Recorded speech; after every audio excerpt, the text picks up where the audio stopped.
কালাইনে গভীর রাতে ভয়ঙ্কর ডাকাতি, গুলিতে জখম যুবক, লুট আনুমানিক ৮ ভরি গয়না সহ নগদ ৩ লক্ষ টাকা। কালাইনের সুন্দাউরা গ্রামে ভয়াবহ ডাকাতির ঘটনা ঘটল। ডাকাত দলের ছোড়া গুলিতে জখম হয়েছেন লিটন দেব নামের এক যুবক। গতকাল রাত ১টায় পেঁচাছড়া বাজারের পার্শ্ববর্তী সুন্দাউরা গ্রামে বিনয় দেবের বাড়িতে এই ডাকাতির ঘটনা ঘটে। লোহার গ্রিল ভেঙে ১০-১২ জনের ডাকাত দল ঘরে ঢুকে। ডাকাতরা গৃহকর্তা ও তার স্ত্রীর হাত বেঁধে বাড়ির টাকা ও সোনা লুটে নেয়। তখন বিনয় দেবের ছেলে বিশ্বজিৎ দেবের ঘুম ভেঙে গেলে সে ডাকাতদের প্রতিহত করার চেষ্টা করলেও পারেনি।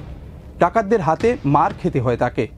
একসময় বিশ্বজিৎ চিৎকার শুরু করলে পাশের বাড়ি থেকে লিটন দেব নামের এক যুবক ছুটে এসে ডাকাতরা তার হাতে গুলি চালিয়ে দেয়। প্রায় ৩৫ মিনিট এরকম তাণ্ডব চালিয়ে ডাকাতরা পাশের পেঁচাছড়া বাজার হয়ে পালিয়ে যায়। আচ্ছা, এটা দরজাটা ভাঙছিনি আপনারা?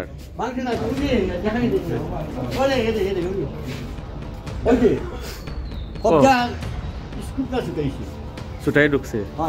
এদিকে রাতেই ঘটনার খবর পেয়ে কালাইন থানার ওসি কুলেন্দ্র হুজুরি দলবল নিয়ে ঘটনাস্থলে ছুটে এসে তদন্ত শুরু করেন। শিলচর থেকে রাত ৩টায় আসেন কাছাড়ের এসপি নমাল মাহাত্তা। আনা হয় পুলিশের গোয়েন্দা কুকুর পেঁচাছড়া বাজার ধরে কালাইন বাগানের সড়ক ধরে বৈকুণ্ঠপুর তেমাথা পার হয়ে একটি বড় ফিশারি পর্যন্ত আসে। এরপর আর গোয়েন্দা কুকুর কোনো ক্লু পায়নি। এদিকে ডাকাতের আক্রমণে মারাত্মক জখম বিশ্বজিৎ দেব ও লিটন দেবকে উন্নত চিকিৎসার জন্য শিলচর মেডিকেল কলেজ হাসপাতালে পাঠানো হয়েছে। চাঞ্চল্যকর এই ডাকাতির ঘটনায় সমগ্র এলাকায় ব্যাপক আতঙ্কের সৃষ্টি হয়েছে। আচ্ছা, কিরকম ঢুকছে তারা? আমি দেখাই দিই এরকম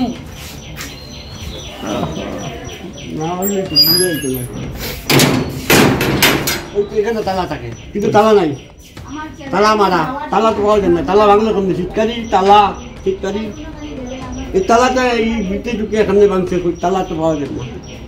চাবিটা আমার কাছে আছে, যেই তালা আর ভাঙা থাকে। রাত্রে আমি যখন গেছি রাত্রে তখন 2:10 কার বাড়িতে ঘটনাটা ঘটছে? বিনয় দেব। আর জায়গাটা? এখানে সুন্দরগড় এরিয়া। মানে আর কোন জায়গার পাশে এটা? এটা তো সুন্দরগড় কালীবাড়ি দিতেছে। আচ্ছা, পেঁচাছড়া বাজারের কিনারে? পেঁচাছড়া বাজারের কিনারে। আচ্ছা, মানে কিরকম ঘটনাটা শুনছেন একটু? আমি তো দেখুন এটা হাল্লা শুনে আমি গেছি। যাওয়ার পরে তো আমার তারা দুইজনে আমার বন্দুক ধরছে, এরপরে আমার এখানে ডান্ডা দিয়েছে, ডান্ডা দিয়ে আমার আলগা করে মনোমুখ দিয়ে আমার বয়ে রাখি দিয়েছে। তো সেখানে এই ধরনের বেটো বেট গিয়ে